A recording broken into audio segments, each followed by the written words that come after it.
আজকে রক্তের মিডিয়ার সামনে দেখাচ্ছি, মাননীয় স্বরাষ্ট্রমন্ত্রী, অনেক অত্যাচার আপনিও সহ্য করেছেন। এই রক্তের প্রশ্নের জবাব আপনার কাছে চাই। মাননীয় প্রধানমন্ত্রী তারেক রহমান, আপনার সাথে আমি যখন মিটিং করেছিলাম, আপনি আমাকে এই 7টা দফা পাঠিয়েছিলেন, বলেছিলেন আমি এই বাংলাদেশে পরিবর্তন করতে চাই।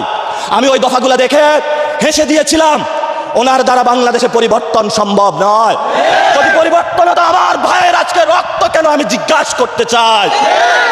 আর কোন নেতা কর্মীর উপরে আপনারা যদি হামলা করেন, তাহলে আমরা রাজনৈতিকভাবে আপনাদের সামনে 5 তারিখে আপনাদের সাথে যে মিলেমিশে রাজনীতি, আমরা এই চুক্তি থেকে আল্লাহ হাফেজ জানিয়ে বেরিয়ে পড়ব।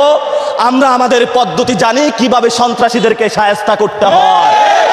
ইনশাআল্লাহ রূপগঞ্জের মানুষ শক্তি রাখবেন। আমাকে বলেছে আপনাকে মারতে পারে, আমি বলছি আমি ওইখানে যাবো ইনশাআল্লাহ। আমাকে তুমি মারো, হামলা করো, আমরা কোনো হামলাকে ভয় পাই না। নাসিরউদ্দিন পাটোয়ারির উপরে প্রতিদিনই হামলা হয়। জীবনের মালিক আল্লাহ, আল্লাহ আমাকে যতদিন বাঁচায় রাখবে, তোমাদের চুনোপুটিও আমাদের কিছু করতে পারবে না ইনশাআল্লাহ। প্রিয় সাংবাদিক ভাইরা, আপনারা এইসব সন্ত্রাসীদের কার্যক্রমগুলো দেখাবেন, রূপগঞ্জকে সন্ত্রাস মুক্ত করবেন, মাদক মুক্ত করবেন, দখল মুক্ত করবেন। আমাদের গতকালকে অনেক ভাইয়ের উপরে হামলা হয়েছে, আজকেও হামলা হয়েছে। যদি রূপগঞ্জে আর আমার একটি ভাইয়ের উপরে আচর পড়ে, তাহলে আমি আজকে বলে গেলাম, স্বরাষ্ট্রমন্ত্রীর মন্ত্রণালয়ে আমি ঘেরাও দিব, তাকে পাকড়াও করে জিজ্ঞাসা করবো, হু আর ইউ, তুমি কিভাবে স্বরাষ্ট্রমন্ত্রী হয়েছো? তোমার স্বরাষ্ট্রমন্ত্রিত্বের সময়ে আমার ভাইয়ের রক্ত ঝরে, তুমি বলো সংবিধানের কথা। কোন সংবিধান তোমাকে অধিকার দিয়েছে যে আমার ভাইকে হামলা করার জন্য? বাংলাদেশের সংবিধান আমাকে অধিকার দিয়েছে কথা বলার জন্য, রাজনৈতিক প্রোগ্রাম করার জন্য।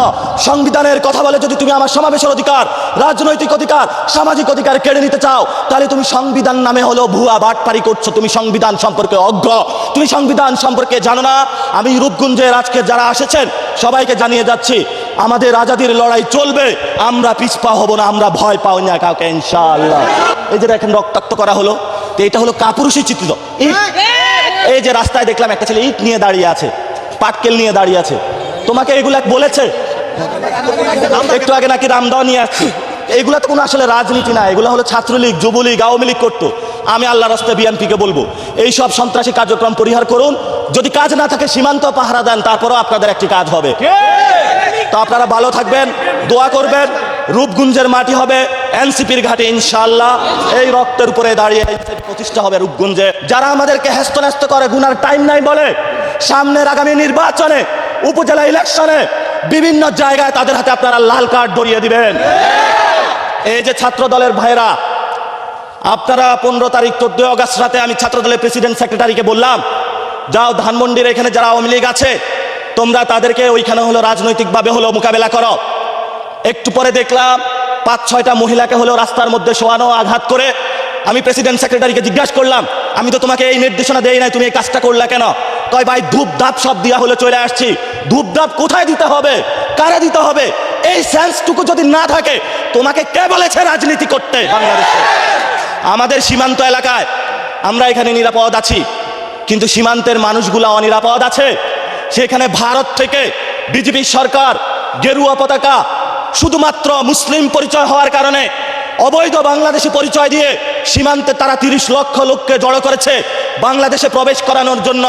আমরা বলতে চাই, স্বরাষ্ট্রমন্ত্রী, আপনি বর্ডার কিলিং নিয়ে অযাচিত সংজ্ঞা দিয়েছেন। পররাষ্ট্রমন্ত্রীকে বলতে চাই, আমাদের সীমান্ত নিরাপদ করুন, পুলিশ ভাইদেরকে শক্তিশালী করুন, তাদেরকে দক্ষ ট্রেনিং দেন, তাদের বেতন বৃদ্ধি করুন, বিজেপিকে শক্তিশালী করুন, বিজেপির পেট্রোলিং কার দেন। যদি আপনি সীমান্ত ব্যবস্থা নিরাপদ না করতে পারেন, 71-এ এত শহীদরা কেন রক্ত দিয়েছিল আমরা জিজ্ঞাসা করতে চাই। মেজর জিয়াউর রহমান বলেছিল ওই রিভল্ট, সেই রিভল্ট কোথায় গেল? সীমান্তে কেন মানুষ ঢুকে? সেই প্রশ্ন আমরা এই সরকারের কাছে করতে চাই। অনেকে বলেছে নারায়ণগঞ্জের এই রূপগঞ্জ, যখন আমি আসতেছিলাম রূপগঞ্জের প্রেমে পড়ে গিয়েছি।